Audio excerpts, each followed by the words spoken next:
भारत और पाकिस्तान का युद्ध रुकने के बाद कुछ लोग कह रहे हैं ऐसा क्यों किया, मोदी जी कमजोर पड़ गए। मोदी जी कमजोर नहीं पड़े हैं, लेकिन कोई और कमजोर पड़ गया है। कमजोर पड़ गए हैं उनके वो सपोर्टर्स जो आज उनसे सवाल पूछ रहे हैं कि ऐसा निर्णय क्यों लिया।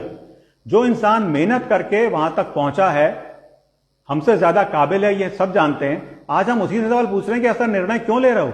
जिस आदमी ने आर्टिकल 370 खत्म कर दिया, 500 साल पुराना राम मंदिर बना के दे दिया, हर देशवासी का बैंक अकाउंट खुला दिया और हजारों सैकड़ों ऐसे काम करा दिए जो आज तक कभी हो ही नहीं पाए थे, आज अगर वो इंसान कुछ निर्णय ले रहा है तो उनके सपोर्टर्स ही उनसे पलट के पूछते हैं ऐसा क्यों कर रहे हो।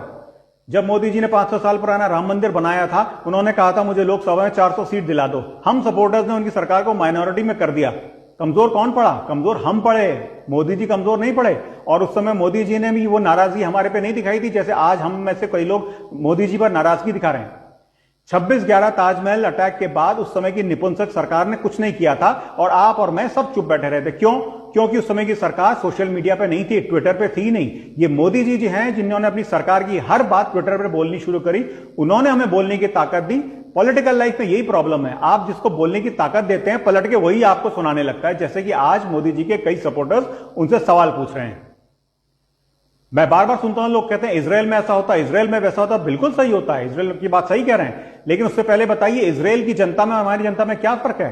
बहुत बड़ा फर्क है। इजराइल के हर परिवार में एक आदमी फौज में होता है। आप में से और मुझ में कितने लोग अपने बच्चों से कहते हैं बचपन से कि फौज में जाना है, जाना है, जाना है। अगर किसी कारण से रिजेक्ट हो गया अलग बात है, लेकिन जाना है, जाना है, जाना है नहीं। हम अपने बच्चों से कहते हैं आईआईटी कर लो, नीट कर लो, सीए कर लो, वकील बन लो, कुछ कर लो, अच्छी जिंदगी जियो, लाइफ को एंजॉय करो, ये जिंदगी ना मिलेगी दोबारा, ब्ला ब्ला ब्ला। क्या हम इजराइल की जनता की तरह हैं जो हम एक्सपेक्ट करते हैं कि हमारी सरकार और हमारी फौज इजराइल की तरह हो? हमारी फौज दुनिया की सबसे अच्छी फौज है, बहुत अच्छी सरकार मिली है, लेकिन शायद हम कमजोर हैं। हम इस लायक नहीं हैं कि हम इजराइल की बात कर सकें।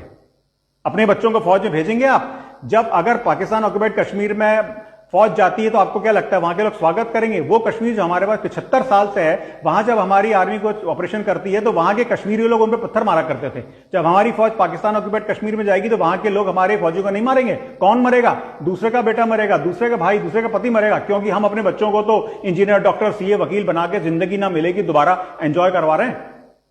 पहले अपने बेटे को फौज में भेजिए, उसके बाद सवाल पूछिएगा और उसके बाद कहिएगा कि कश्मीर में पीओके में घुस जाओ। अपने हिस्से का काम तो कर लो। जो दूसरा आदमी अपने हिस्से का काम कर रहा है, करके दिखा रहा है कि मैं कर सकता हूं, उसको करने तो दो। कमजोर मोदी जी नहीं है, कमजोर हैं उनके supporters. I stand by my prime minister, I stand by my government. मुझे विश्वास है कि मेरे प्रधानमंत्री और सरकार ने जो निर्णय लिया है वो भारत के लिए अच्छा ही होगा। भारत के हित में